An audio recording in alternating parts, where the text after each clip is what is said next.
दोस्तों, सफ़र में मुश्किलें आएं तो हिम्मत और बढ़ती है। अगर कोई रास्ता रोके तो जुर्रत और बढ़ती है। अगर बिकने पर आ जाओ तो घट जाता है दम अक्सर। ना बिकने का इरादा हो तो कीमत और बढ़ जाती है। हेलो एवरीवन, कैसे हैं आप?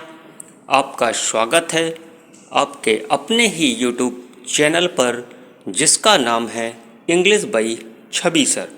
तो दोस्तों, आज मैं डिस्कस करने जा रहा हूँ क्लास 12th की ग्रामर से ट्रांसफॉर्मेशन ऑफ सेंटेंसेज को। जैसा कि आपको पता है कि ट्रांसफॉर्मेशन ऑफ सेंटेंसेज में आजकल आप एक्टिव एंड पैसिव वॉइस पढ़ रहे हैं।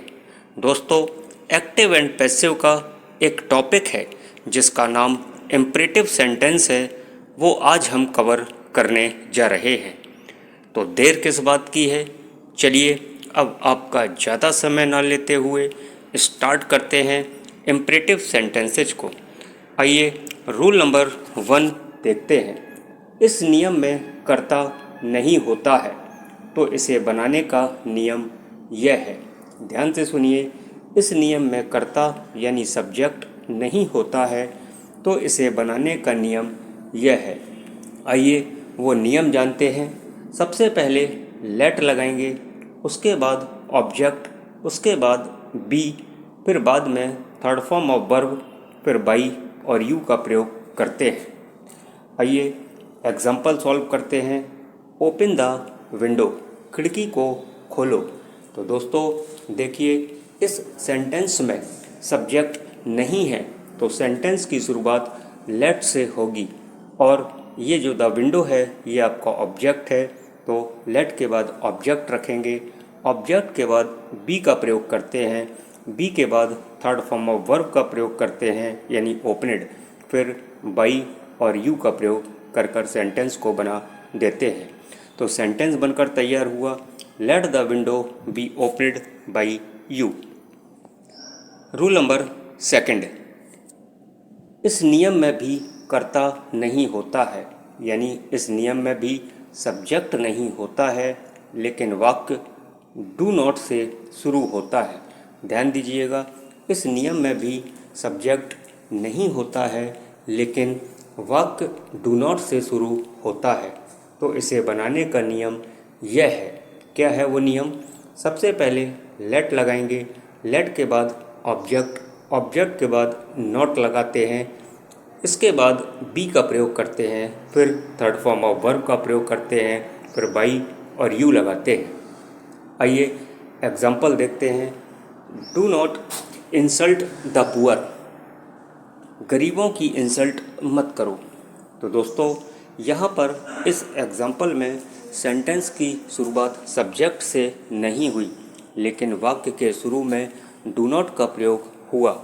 तो सेंटेंस बनाएंगे आप लेट, उसके बाद ऑब्जेक्ट है आपका द पुअर, फिर नॉट का प्रयोग करते हैं, नॉट के बाद बी लगाते हैं, बी के बाद थर्ड फॉर्म ऑफ वर्ब लगाते हैं, यानी इंसल्ट की थर्ड फॉर्म इंसल्टेड होती है, फिर बाई और यू लगाकर सेंटेंस को जोड़ देते हैं।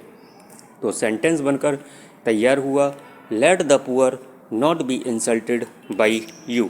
आई होप आपको सेकंड रूल अच्छे से समझ में आ गया होगा। आइए अब बात करते हैं रूल नंबर 3 की। यदि वाक्य में प्लीज या काइंडली मिले, ध्यान से सुनिए, यदि वाक्य में प्लीज या काइंडली मिले तो इन्हें हटाकर, यानी प्लीज और काइंडली को हटाकर वाक्य के शुरू में यू आर रिक्वेस्टेड टू लगा देते हैं।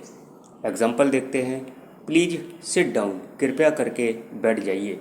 तो देखिए, वाक्य के शुरू में प्लीज मिला तो इसको हटाकर वाक्य के शुरू में यू आर रिक्वेस्टेड टू लगा देते हैं, और पीछे का जो सेंटेंस है सिट डाउन, उसको वैसे के वैसा ही नोट कर देते हैं। तो सेंटेंस बना, you are requested to sit down. चलिए बात करते हैं अब एग्जाम्पल नंबर 4 की, रूल नंबर 4 की। यदि वाक्य में प्लीज या काइंडली के बाद, ध्यान से सुनिए, यदि वाक्य में प्लीज या काइंडली के बाद डू नॉट मिले तो इन सभी को हटाकर, किन सभी को, प्लीज, काइंडली और डू नॉट को हटाकर वाक्य के शुरू में you are requested not to लगा देते हैं। एग्जाम्पल देखते हैं। Please do not pluck the flowers, कृपया करके फूलों को मत तोड़िए। तो सेंटेंस की शुरुआत प्लीज़ से हुई, उसके बाद डू नॉट मिला तो प्लीज़ को अलग करिए, डू नॉट को अलग करिए और वाक्य के शुरू में you are requested not to लगाकर सेंटेंस को जोड़ दीजिए, यानी प्लग द फ्लावर्स। तो ये रूल नंबर 4 था। आइए बात करते हैं रूल नंबर 5 की।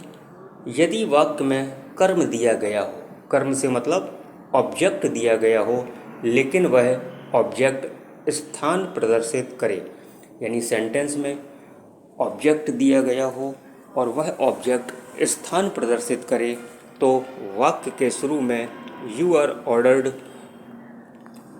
टू लगा देते हैं। एग्जाम्पल देखते हैं। गो देयर, दोस्तों ये गो वर्ब है और ये जो देयर है ये आपका ऑब्जेक्ट है और ऑब्जेक्ट स्थान प्रदर्शित कर रहा है गो देयर, यानी वहाँ जाओ। तो क्या करेंगे, यू आर ऑर्डर्ड टू वाक्य के शुरू में लगाएंगे और पूरा सेंटेंस गो देयर वैसे के वैसा ही नोट कर देते हैं। अब बात करते हैं आखिरी रूल की, रूल नंबर 6 की। यदि वाक्य में कर्म दिया गया हो, यानी ऑब्जेक्ट दिया गया हो, लेकिन वह ऑब्जेक्ट स्थान प्रदर्शित करे और वाक्य नेगेटिव हो, तो डू नॉट को हटाकर वाक्य के शुरू में यू आर फॉरबिडन टू लगा देते हैं। दोबारा सुनिए।